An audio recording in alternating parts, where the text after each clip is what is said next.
In this video, I will teach you English intonation patterns, so don't go away.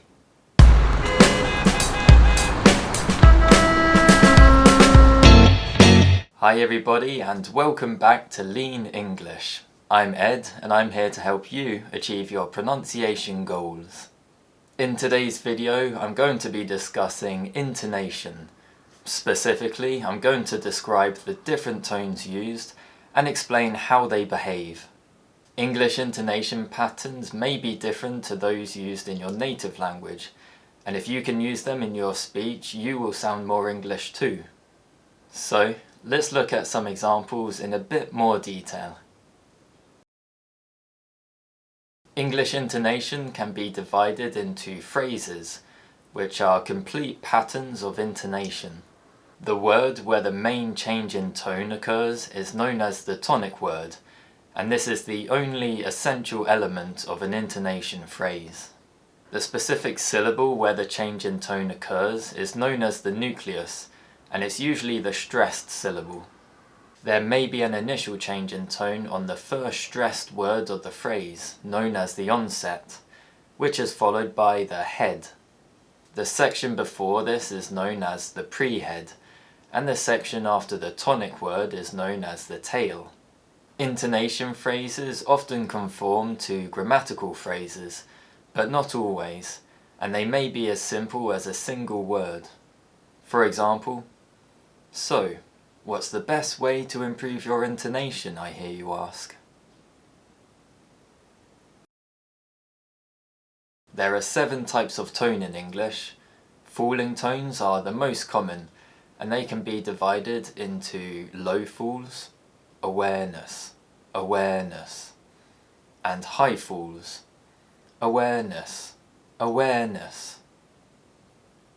Tones may be trimmed on short syllables with little voicing, giving the impression that they step down instead of fall. For example, listen, listen. The onset and head are high before a falling tone, but the pre-head and tail remain low. For example, listen, to improve your awareness is best.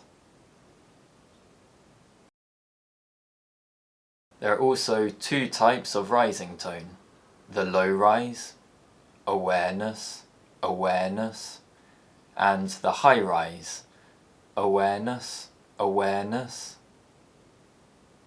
They generally behave in a similar way to falling tones, and appear to step up in words with short syllables and voicing.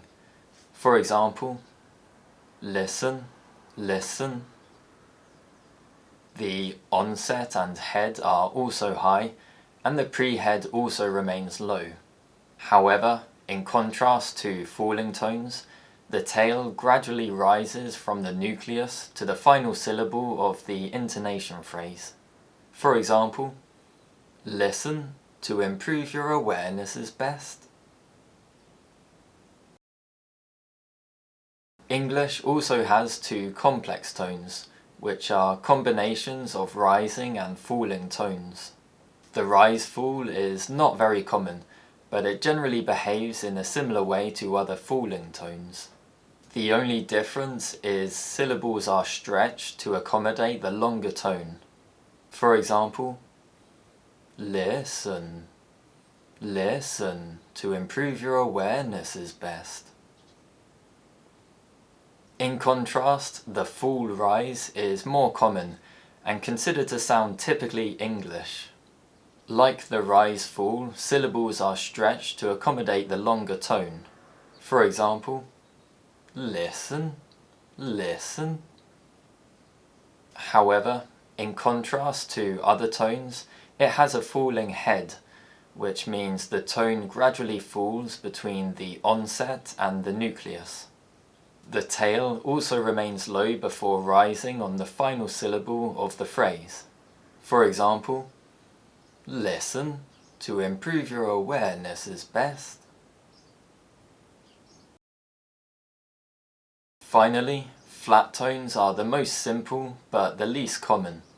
Flat tones don't change, which means all elements of the intonation phrase are spoken with the same tone, generally somewhere in the middle of the range.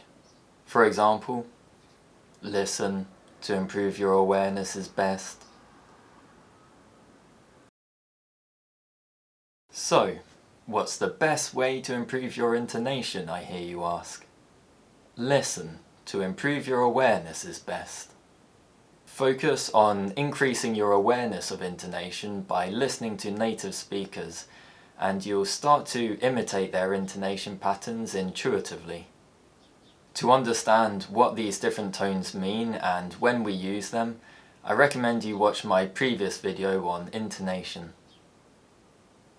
Well, that's the end of the lesson. Thanks very much for watching. How does English intonation compare to that of your native language? Let me know in the comments below, and remember to like and subscribe for more videos in the future. I'll see you all next time. Goodbye.